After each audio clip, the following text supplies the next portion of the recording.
जब बच्चा स्कूल जाता है तो उसके लिए कहा जाता है, बेटा याद रखना जो आपके मास्टर पढ़ाए वो याद रखना, भूलना नहीं। अब जब जवानी आ गई तो अब कहते हैं भूल जाना, याद नहीं रखना। कहते कि नहीं कहते? यानी हम क्या भुलाना चाहते हैं? जो आपस में मन की मलिनताएं हैं उनको भुलाना चाहते हैं, और विद्या को तो हृदय में धारण करना चाहता है। जो आपस की मलिनताएं हैं उनके कारण अपने रिश्ते बिगड़ते हैं। तो आपसे यही तो प्रश्न पूछा था हमने कि आपके परिवार में, आपके समाज में आपसे हर व्यक्ति प्रसन्न है या नहीं है, इस बात की खोज करी कि नहीं करी आपने? खोज करने की तो आवश्यकता नहीं है, उसका तो अनुभव ही आपको प्रतिपल होता है कि हमसे कौन प्रसन्न है और कौन नाराज है। बस इतना करना कि आप नाराजी का कारण खोजना कि आखिर आप हमसे नाराज हुए तो क्या कारण है। गलती हमारी थी कि तुम्हारी गलती थी? यदि सामने वाले की गलती थी तो प्यारे बंधु माफ कर देना, और यदि आपकी गलती थी तो आप अपने हृदय को साफ कर लेना। क्योंकि हृदय की जो सफाई हो जाती है तो सारे बैर विरोध मिट जाते हैं। जहां मन में थोड़ी सी मलिनता आती है तो भाई भाई भी एक दूसरे के जाने दुश्मन बन जाते हैं। एक बार की बात है कि भाई साहब, एक पिता की दो संतानें थी। जब तक पिताश्री रहे तब तक तो आपस में बहुत बड़ा प्रेम था, घर में बिल्कुल राम राज्य था। एक दूसरे के प्रति बिल्कुल ऐसा जैसे राम का लक्ष्मण का राम के प्रति समर्पण था, ऐसा समर्पण था। पिताजी के रहते हुए बच्चों में कोई मलिनता नहीं थी, लेकिन दुनिया की रीति है कि आखिर संयोग कितने दिन तक रहेगा। संयोग तो कुछ निश्चित काल के लिए ही होता है। कोई का 150 वर्ष के लिए होता है, कोई का 10-20 वर्ष के लिए होता है, कोई का और ज्यादा कम्बड़ हो जाता है। लेकिन संयोग के बाद तो वियोग निश्चित है। ये तो आगम का उल्लेख है। इसलिए पिताश्री के काल कवलित होने के बाद जब दोनों भाइयों के हाथ में बागडोर आई तो कुछ इस तरह से घटित हुआ कि दोनों भाइयों के अंदर छोटी छोटी सी बातों को लेकर के मीन मेख होने लगा। इतना ध्यान रखना बंधु, अपनों के करीब रहना है तो मौन रहना, और अपनों को करीब रखना है तो बात दिल में नहीं रखना। याद रहेगा कि नहीं रहेगा? फिर से बोलो, ध्यान देना। अपनों के करीब रहना है तो मौन रहना, और अपनों को करीब रखना है तो बात दिल में नहीं रखना। कठिन है कि सरल है?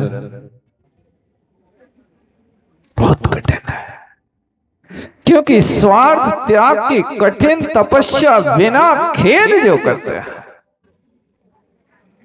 स्वार्थ के त्याग की बहुत बड़ी साधना है, कोई मामूली नहीं है। सुनना तो सरल है, आचरण में लाना बहुत कठिन है। अपनों के करीब रखना है, अपनों के करीब रहना है। बोलो मत। जो करे ठीक है, भैया तो है, परिवार तो है, बच्चे तो हैं, ऐसा कह करके यदि आप उस बात को निकाल देते हो तो आपका परिवार हमेशा राम राज्य की तरह आबाद रहेगा। और यदि आपने छोटी सी बात को लेकर के रावण ने जैसे विभीषण के लिए तलवार निकाल ली, इसी तरह आपने भी अपनी छोटी सी बात को लेकर के भैया को घर से निकालने की ठान ली, तो आपका घर रावण की तरह बर्बाद होगा। इसलिए अपनों को करीब रखना है तो मौन रहो और अपनों के करीब रहना है तो बात दिल में नहीं रहो। तुमने हमसे ऐसी कही थी, बिल्कुल सही है, कहा था, तो तुमने क्या वैसा मान लिया? जैसे मान लीजिए आपसे किसी ने कहा तुम गधा हो,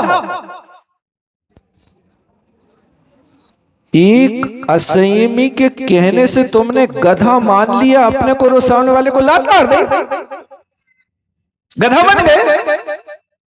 अरे तुम्हारे गुरु तो तुम्हारी जिनवाणी माँ तो तुमसे कह रही कि तुम गधा नहीं तुम आदमी हो। यदि सामने वाला असंयमी तुमसे गधा कह रहा तो वो सत्यवादी है कि मिथ्यावादी है? और उसने गधा कहा है तो पहले एक बार देखो तो आपको पूंछ कहां लगी, आप पे भार कहां ढोया जा रहा है?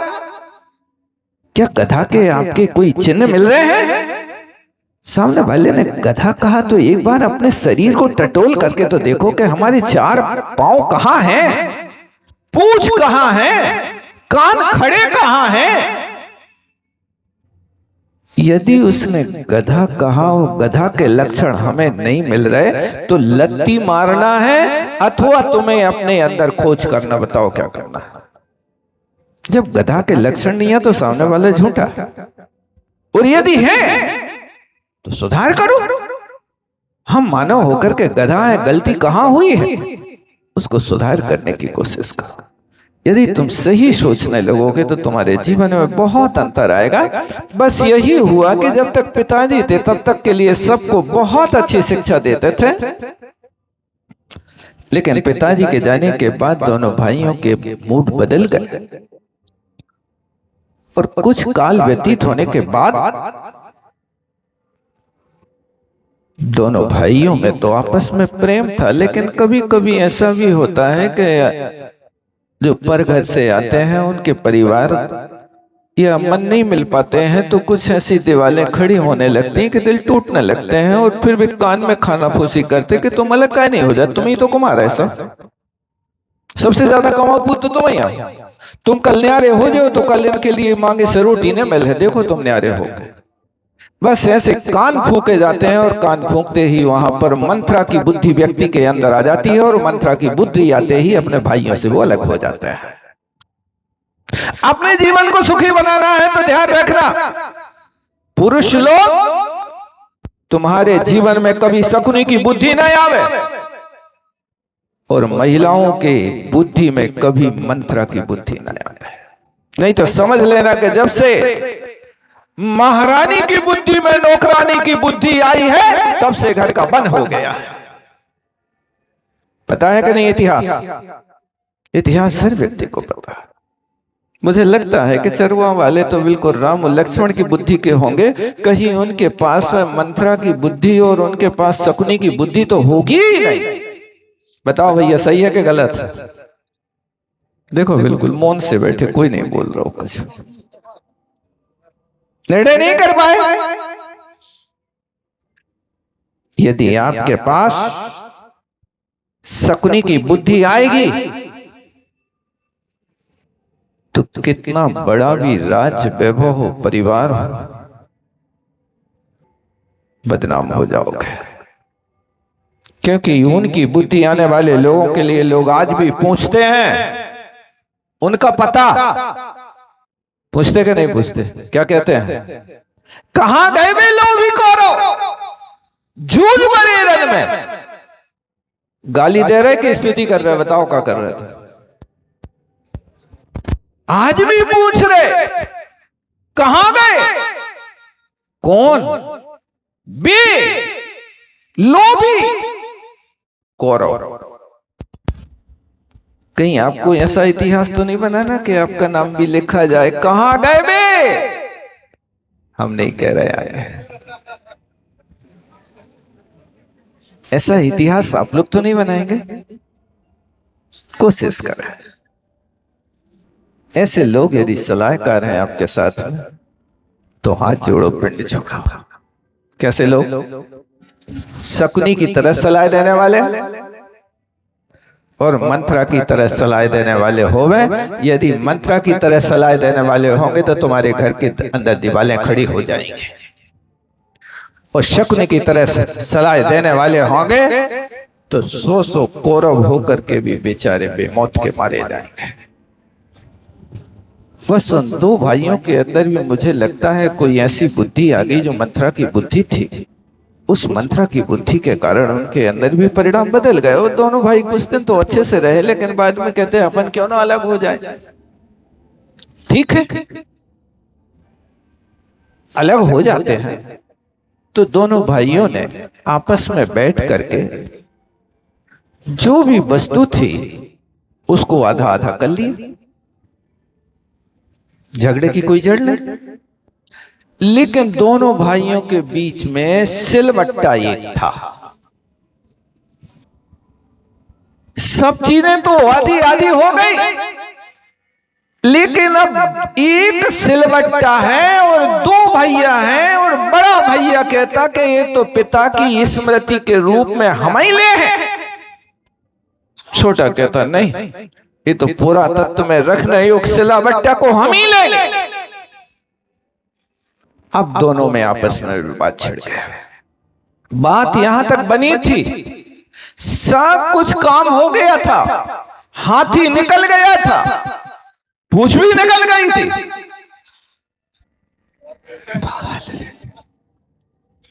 उस बाल ने रोड़ा अटका दिया, नहीं हम तो सिलवट्टा लेके रहे। इतनी बात खिंच गई कि जब भाइयों से नहीं सुधरी तो रिश्तेदारों को बुलाया, और जब रिश्तेदार हार गए तो फिर पंचों को बुलाना पड़ा। भाई साहब ऐसे ही होता ना, यदि अच्छे से निपट जाए तो घर के बाहर बात काहे हो जाए। आप लोग तो घर ही में निपटाते होंगे ना। अरे ये कहो हम लोग नियारे ही नहीं होते, ऐसा नहीं हो सकता क्या? क्योंकि संघ शक्ति कलु युग है, कलिकाल में संघ में युग शक्ति होती है। यदि एक एक हो करके तुम कोई काम करोगे तो सफलता नहीं मिलेगी। पुराने बुजुर्गों से सीख लेना, वे शक्ति बना करके रखते थे, वे तुम्हें शिक्षा देते थे।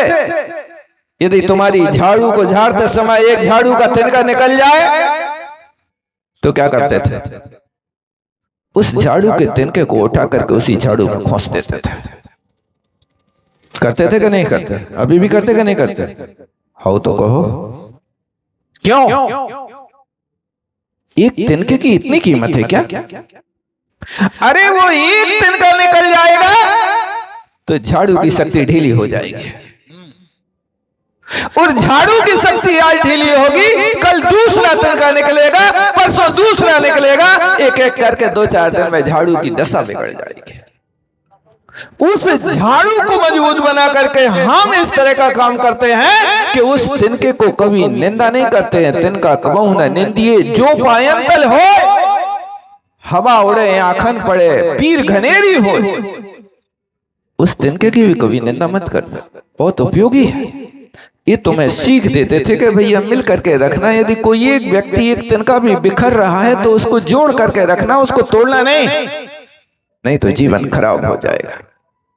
और हुआ है कि उन दोनों भाइयों ने पंचों को बैठाला, और पंचों ने यही बात करी कि सबसे अच्छा है कि एक सिलवट्टा और अपन खरीद लेते हैं।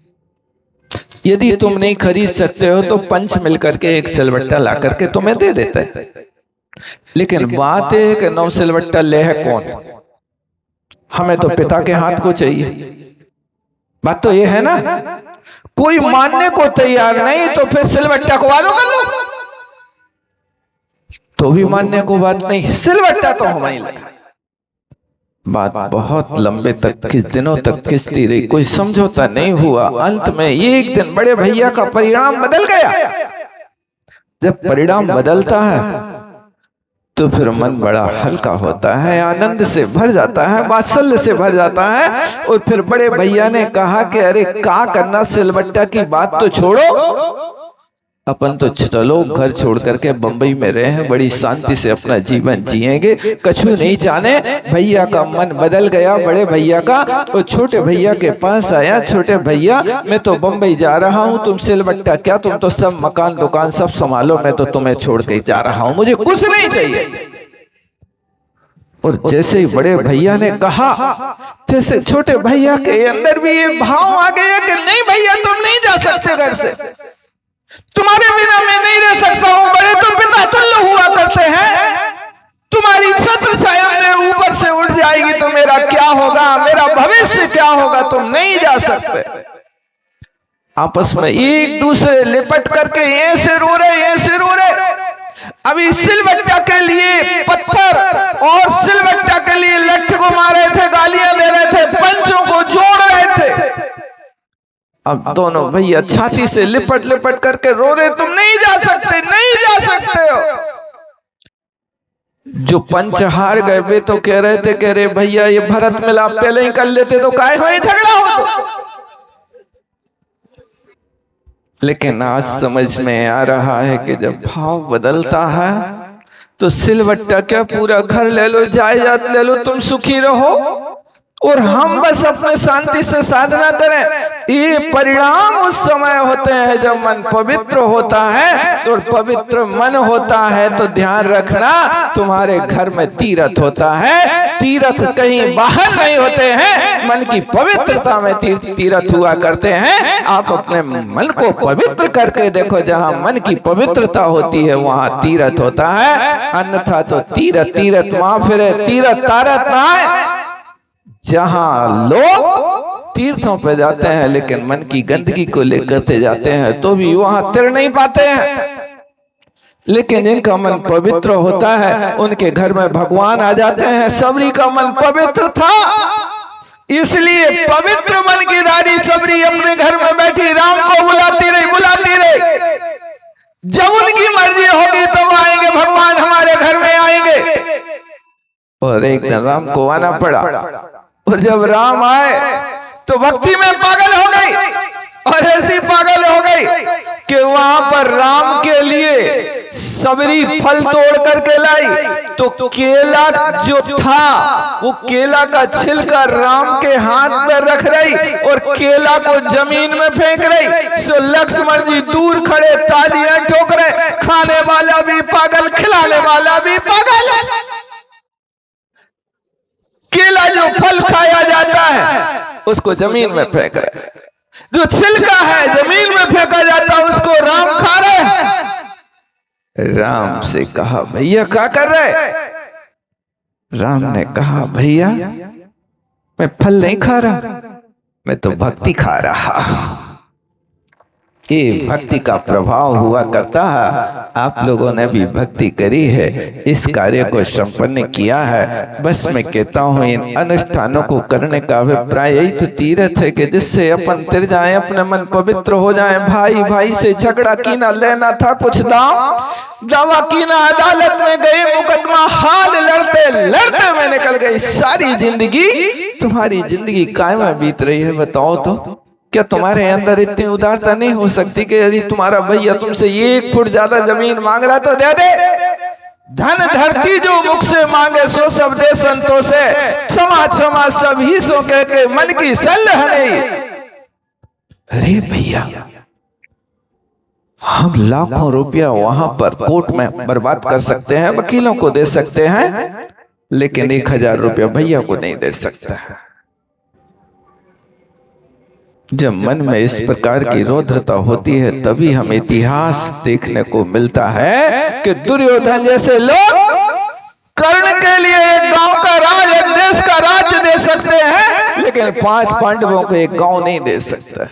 5 गांव नहीं दे सकते हैं। बस यही मन की मलिनता है। अपने जीवन को सुखी बनाने के लिए बस इतनी खोज करो कि आपसे हर व्यक्ति प्रसन्न है या नहीं है। यदि नहीं है तो खोट ढूंढो और ढूंढने के बाद फिर सुधार करना। तो कहां से सुधार करना? उलाहना नहीं देना कि देखो हम तुम्हारे कारण है गुस्सा बहते।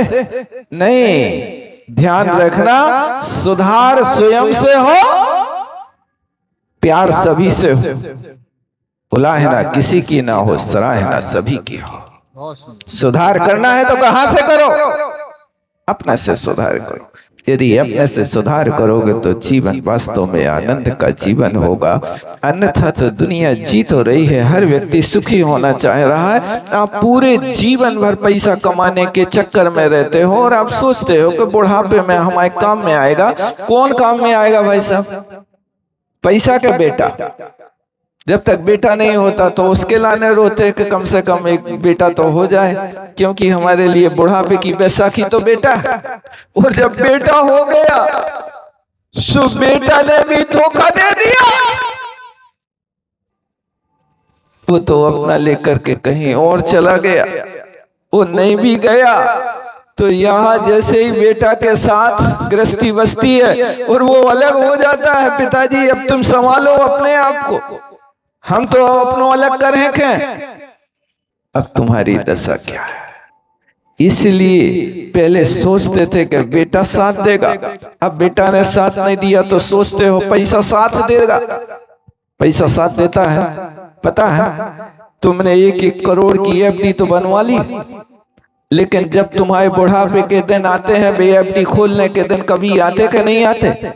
जब बुढ़ापे के दिन आते हैं और डॉक्टर कहता है भैया अब तो मूंग की दाल को पानी खाओ या मुनक्का के चूरे पानी पियो, अब कछु न पचे तुम्हारे पास। बाहर में पैसा तो है लेकिन पचावे खिलाने आंत नहीं है तुम्हारे पास, ना अब दांत है ना आंत है, अब क्या करो? तो हम लपसी पी जाए, ऐसा करो। अरे भैया बिना दांत के लपसी तो पी जाओगे, लेकिन आंत तो होना चाहिए कि जिस आंत में से लपसी पच सके, अन्यथा क्या करोगे? इसलिए धन की अपेक्षा धर्म को जोड़ने की कोशिश करो। धर्म इस लोक और परलोक में सुखी बनाता, और यदि तुमसे हर व्यक्ति प्रसन्न रहेगा तो धर्म तुम्हारे पास हमेशा रहेगा। प्रसन्न रखने वाले व्यक्ति के पास पुण्य हमेशा बढ़ता रहता है, और हमेशा दुखी रखने वाले लोगों के पास पाप बढ़ता रहता है। आप पाप बढ़ा रहे हैं कि पुण्य बढ़ा रहे हैं? क्या कर रहे हो? पुण्य बढ़ रहा है। बस इतना ध्यान रखना। कितना ध्यान रखना? खोज करना कि आपसे हर व्यक्ति प्रसन्न है। नहीं है तो बस अनुष्ठान की सार्थकता समझना कि सबके पास जिनके आज तक मन मलिनता थी उनके पास जाकर के कहना कि भैया हमसे आज बहुत बड़ी गलती हुई है, जो आपके दिल को दुखाया है मुझे क्षमा कर देना, हम तुम्हारे दोष नहीं देखेंगे। अब जो भी हमारे दोष है वो हमें बता देना। इस अनुष्ठान के करने के बाद हमारा मन आज साफ हुआ है, तो हम साफ मन के माध्यम से धर्म की ओर बढ़ना चाहते हैं। जो भी तुम्हारी इच्छा हो कर लो, बस हमें तो शांति से जीवन जीने की कला सिखा दो। इस तरह से अपने परिणामों को संभालने की कोशिश करना। मैं यही विराम लेता हूँ। बोलो आचार्य गुरु विद्यासागर जी महामुनि महाराज की परम पूज्य अभीक्षण ज्ञान उपयोगी निर्दोष सागर